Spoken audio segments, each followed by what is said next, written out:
Good morning, everyone, and welcome to the Rangers Review morning briefing for Wednesday, the 6th of December. It's game day as Rangers head across the M8 to Tynecastle to take on the Hearts. Much needed 3 points required. I'm delighted to say to look ahead to the game. I'm joined by Stevie Clifford for the first time this week. How's it going, Stevie? Yeah, good, mate. First time in a couple of weeks after. Actually, I wasn't on last week, so it's good to be back on. Yeah, absolutely. Just a quick word for our podcast sponsors, folks, the MPH Group. You know the drill by now. If you're thinking about changing your boiler, then these are the guys to call. They also offer, if you want to improve your home and renovate your home, then these are the guys to call. The all-important links are in the description below. They also offer flexible finance options as well. Right, let's talk Rangers, Stevie. Big game tonight, but before that, of course, a couple of... Well, there's a press conference yesterday. We had the AGM as well. Folks, if you want to go and watch myself and Joshua's reaction to both, go and check it out on the YouTube channel. Some interesting takeaways from the AGM, Stevie. I'm keen to get your thoughts on it. Interestingly, the question with regards to funding in January, the money that was spent in the summer won't affect what Philip Clement has to spend in January, which I thought was very interesting. And also the point from John Bennett stating that £10.5 million lost has to get down to zero, which I thought was a big talking point. That side, Philip Clement, I thought he spoke well as well. He was asked a good question, was put to him about the injury situation.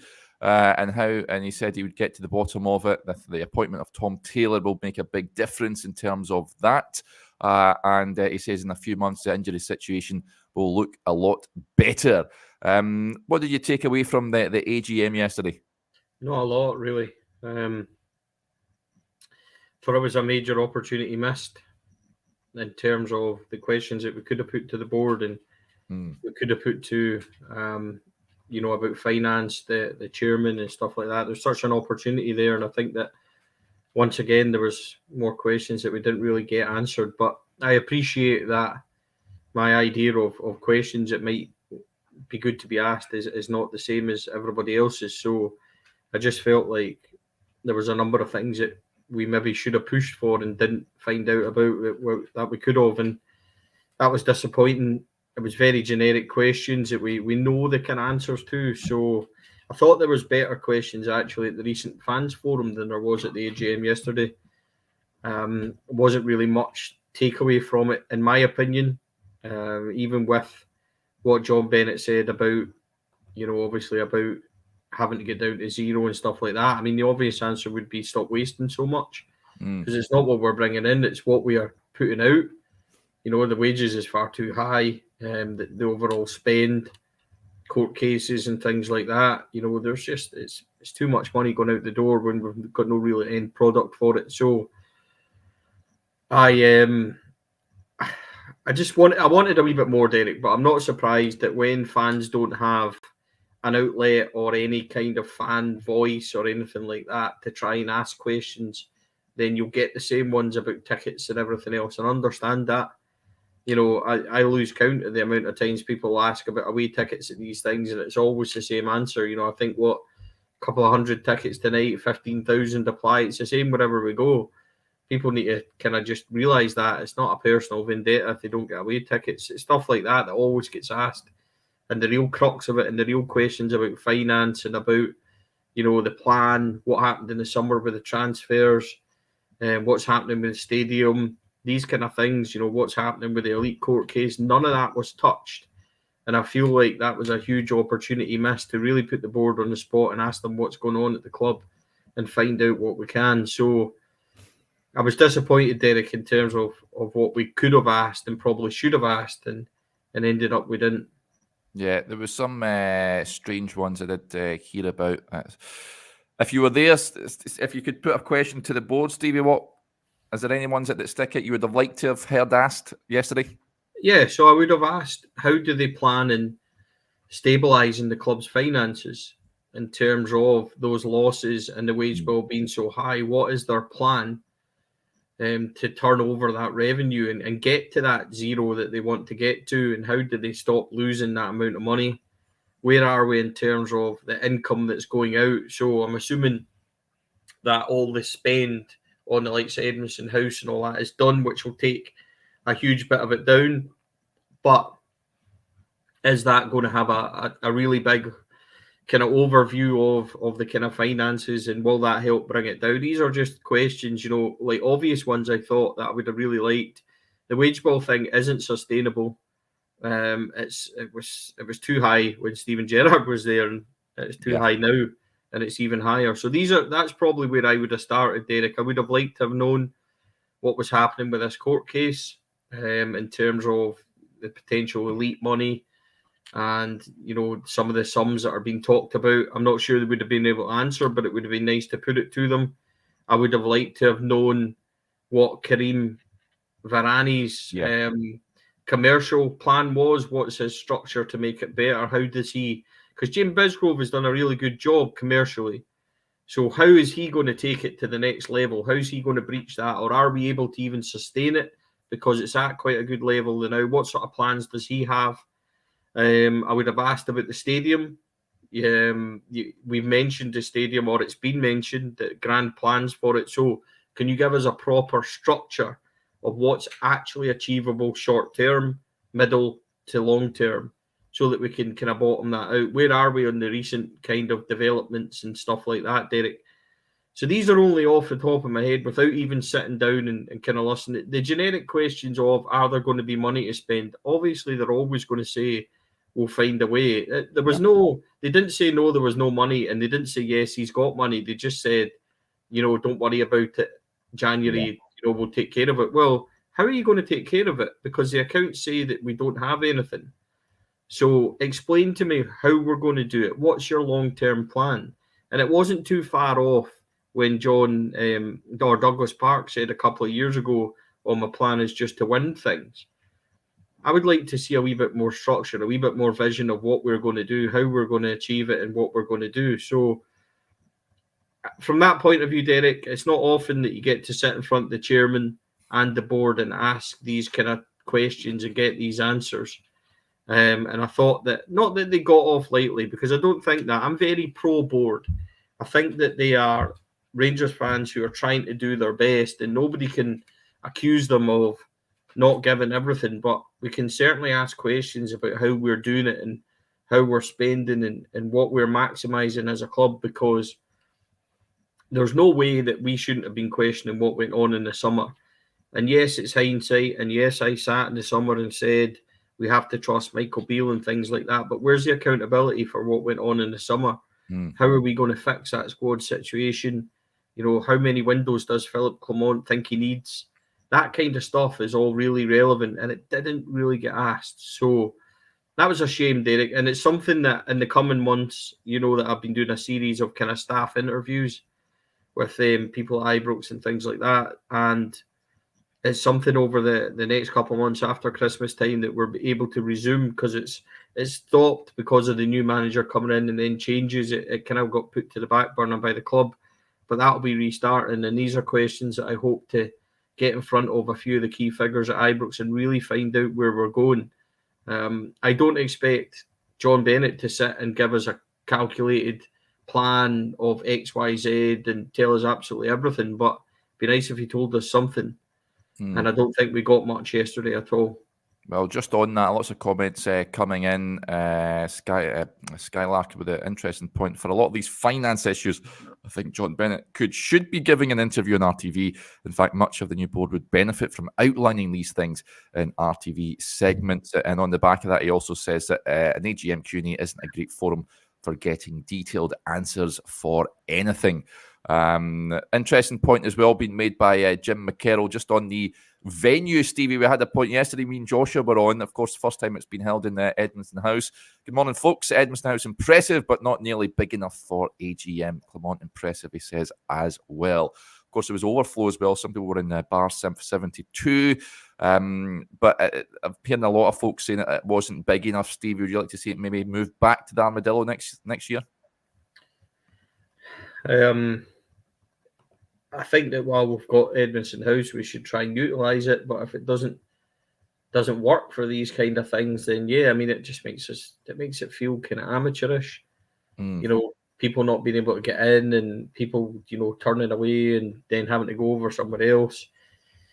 So I don't know, Derek. I don't know if there's an ideal situation. Maybe it's a money or a cost thing for the Armadillo, and that's why they choose to have it at Edmondson House yesterday. But it's not great. On the Philip Clement point, and him speaking well, I think he does speak well. He always speaks well. He always impresses me. And it's a sustained message, Derek. It never wavers. It's never up nor down. It's never talking about, whenever he's asked about individuals, I don't want to talk about individuals. Whenever he's asked about injuries, it's the same message. Whenever he's asked about the progress, it's always one game at a time. It's the same message, and I like it. There's no mixed signals. There's no contradictions, and there's none of the accusations that we had before surrounding. He's a very astute man. He's very clever in how he speaks. So I'm glad that people are getting to see that. I'm always highly impressed when I speak to him. So yeah, I think that Philip Clement came over really well at the fans forum, and I think obviously yesterday at the AGM he did as well. Yeah. Just on, there's an interesting point made by Clement as well from Gary Hillhouse, who says, I don't think that the gaffer would have come to Rangers if he wasn't going to get backed. Remember, he turned down a £13.5 million contract to be here. So there you go. We await January. He was asked about it in his pre-match press conference yesterday, about in terms of looking at players and potential outgoings. And on outgoings, he says, conversations are being had. He's still in the observation period, as he likes to call it, and players have it up until January to impress and show that they are capable of producing for Rangers. I imagine there will be a bit of activity in January. Stevie, one of the players I did mention yesterday was Kieran Dowell. I thought he did say that he's in a position where there is a lot of competition. He was then pushed on it whether he has an Ibrox future, and he said everyone at the club has a future as long as they're at the club. I can't see how he forces his way into the team. Is there any others you think that may be heading for the Ibrox exit door in January? But there are some that should be heading for the exit door in January, Derek, whether or not we can get rid of them. Quite bluntly, and this could come back to hit me in the face, but quite bluntly, I don't think it's working for Sam Lammers. I don't think it's working for Cyril Dessers. I don't think it's working for Jose Cifuentes. And if any of them were offered an exit in January, I don't think any of us would be against it. And I think that for the good of the club, we need to try and recycle that. In the bigger scheme of it, there's other players that can possibly go in that squad. There's still question marks about the guys going out of contract, and you were given a kind of big hint around that yesterday from Bennett when he said, there's players going out and we'll kind of use that funds and things like that. I understand that, but there's a few that could really go in January. The problem is that January is such a difficult window. I said a couple of weeks ago, I don't expect us to spend big money. I really don't. I don't think it's there. I don't think we should be and putting ourselves in difficulties. So I don't expect, 10, 15 million. I don't expect that kind of outlay. Could we get £2 million players and maybe shift on quite a few? I still think that you look at the likes of Redvan, who has a monetary value, has lots of interest in him. I think you'll see him possibly going out the door. Maybe replace him with another left back, and then you're looking at a striker. You have to get a striker, Derek. Have to get a striker. Yeah. Somebody that's going to put the ball in the net. I like Danilo. I think he's got something about him, but there's still huge question marks over whether or not he's going to be good enough to get 20 goals a season. I don't feel like I'm really sold on him yet. Sometimes I'm like, great, he's done great, and I really like the look of him. Other times I'm like, he's not the main, he should be the main man. Yeah. Sorry, for example, that one on Sunday, see when he played the McCausland, took them on, he played the ball into Cantwell, who switches it to Danilo. The goal's open.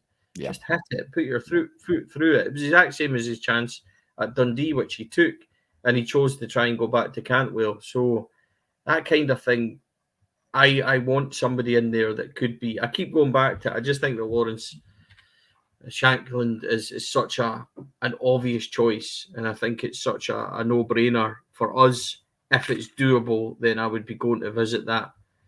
If we can get rid of Dessers and maybe Sam Lammers, and then offer me the opportunity to get Shankland in, then I would be taking it. And understand that I've sat here and said about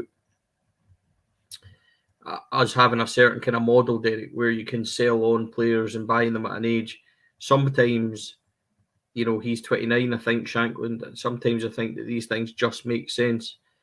So that would be what I would do. I'm pretty sure that Philippe Clement and Alex Ray and Stephen Van Hayden and things would be well versed of what they're going to do. I think there's a few in Scotland, Derek, we've discussed this before, that I would be liking to go and look at.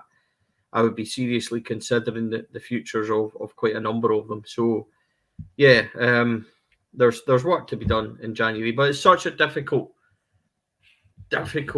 window, isn't it? Because nobody really buys, nobody really trades, and what can you do? Is anybody really going to want to come and get Dessers and Lammers and Cifuentes and things like that? I'm not sure. And I know it may sound harsh. People watching maybe think, "Oh, Stevie, you're being harsh. You're making up your mind too quickly." We're now into December, and I'm not sure you can honestly say, Derek, that these guys are going to make it here on evidence so far, and that's really disappointing. I get that, but it just doesn't. It hasn't worked so far, and would we be looking to recycle them? I think maybe we would, and that's just me trying to be honest with it. Yeah, I think the club did well bringing in Cantwell and Raskin last January, but in the main, is players that are not playing as much regularly, looking for more game time. If you are paying for players that are playing regularly, then there is a premium a la Lawrence Shankland with that. I think Hearts will be looking for a pretty penny if Rangers were to come calling. What that will be, who knows? We know he's out of contract in around 18 months' time. Whether Rangers can get a deal over the line, it remains to be seen. But I'm like you, Stevie. I think it's a no-brainer. Rangers need to go and get that boy, get him in. We need goal scorers. And at this moment in time, you can't put your hat on anyone getting you the goals. Abdallah Sima did score a double at the weekend. I thought he was good. There has been calls, of course, about sticking him up front through the middle. I don't think that will happen tonight, incidentally. I'll just fire up me and Joshua have got our predicted teams on the website. Folks, do go and check it out. I'll bring up my predicted team in a second. I'm just multitasking here. I'll bring up very shortly indeed. It's just processing, and then we'll fire it up. There we go, as if by magic. So there's my team for tonight, Stevie. Joshua's got Jose Cifuentes in that midfield alongside John Lundstrom. I'm sticking with the Tom Lawrence and John Lundstrom partnership that we witnessed on Sunday. The only change is Dessers being replaced with Danilo. Would you have...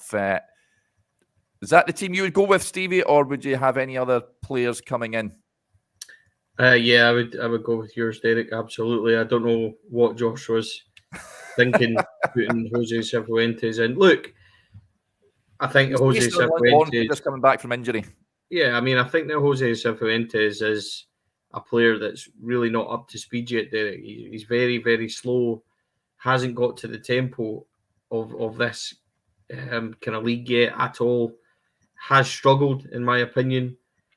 And if you go to Tynecastle, it's going to be fast and furious. It's going to be a tempo right from the very off, and we can't afford to have passengers. And I thought Tom Lawrence was very, very good on Sunday. And I thought the more the game went on, the more he began to dictate. Now, a couple of things with that. One, when we went ahead, it makes it a lot easier. We scored right at a very good time. And then, going 2-0 up in the second half, I think it makes it kind of easier. Obviously, then St Mirren are slightly off it and things like that. But I thought Tom Lawrence was very good in quick and passing. Would have wanted him in there in the future or a run of games and that, I'm not so sure. But I thought that he offered more than anybody else in that position at the moment. Dowell's not fit. Cifuentes for me isn't good enough. So Jack obviously is unavailable. Who else do you have? Raskin's unavailable. So Tom Lawrence for me should continue. I'm with you on that. Cantwell should be a 10 or not at all. And then the boys on the wide places keep their place. So I'm assuming that Scott Wright maybe isn't fit for tonight. Hopefully we can get him back in time for the cup final. And just because I'm not saying he should start instead of McCausland, but I think it gives McCausland a hand. Mm-hmm. He's maybe not going to play 90 minutes every game kind of thing, Derek. So, yeah, I'm with you on that team. It's the best of what we have, I think, at the moment, certainly. Yeah, I think that's the best team to go for. There may be a few surprises in there. It remains to be seen if Ryan Jack is fit enough to return. But yeah, I think that's most likely the side for tonight. Lots of comments coming in just on Sunday. Ross says, it was good of the club to let Stevie design the programme on Sunday. Scott Wright looked magnificent on there. It would be handy having him back for the cup final. He loves Hampden, Stevie's, but I think we all expected him to be heading for pastures new in the summer, and then after that sending off against Aberdeen, I was surprised. I was surprised to see him actually featuring for Rangers ever since he gave that interview that he was heading out to Turkey. But he's certainly one of the players that's, apart from getting injured, he did look bright under Philip Clement. So like you, I think the more players Rangers can get back, the better. Scott Wright being one of them. Nico Raskin, the manager, provided an update yesterday.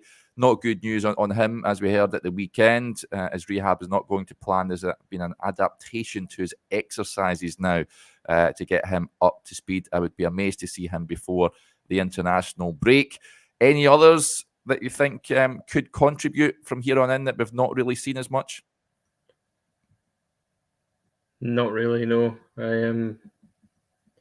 Nobody springs to mind. I think maybe Matondo. Would you say Rabi's maybe got an outside chance? He doesn't start ahead of Seaman at the moment, but he's certainly capable. Scott Wright on the other side, certainly capable. You know, you look up front, who's really going to come in and score the goals? I don't think there is really anybody else. You know, what would you do? Roof wasn't in the squad at the weekend. Should we read too much into that, do you think? Is that another fitness issue, do you reckon? I pass Kieran, to be honest. Sorry, like, he can't be relied on, and he's out of contract soon, and don't even dare do the most Rangers thing in the world, which is try and renew that. Just say, thanks very much, Kamar, for 4 years of being injured for 20 games at a time. He just can't be relied on. I'm kind of sick of having the conversation of how good he is when he's fit, because he's never fit, so it's pointless. Yeah. He doesn't come into consideration for me because you can't rely on him, and God knows what's going on. We were told that this hip injury that he pushed for and he wanted was everything to sort himself, and now he's back saying he's got the same issues. So I'm really sorry if it sounds harsh, and I've got a great deal of sympathy for him, but at the end of the day, we're paying him very handsomely for no return. And, you know, could that money be better spent elsewhere? Absolutely, it could. And this goes back to what I'm talking about with it, value for money for this squad. The wage bill, I think 41 million a season is far too high.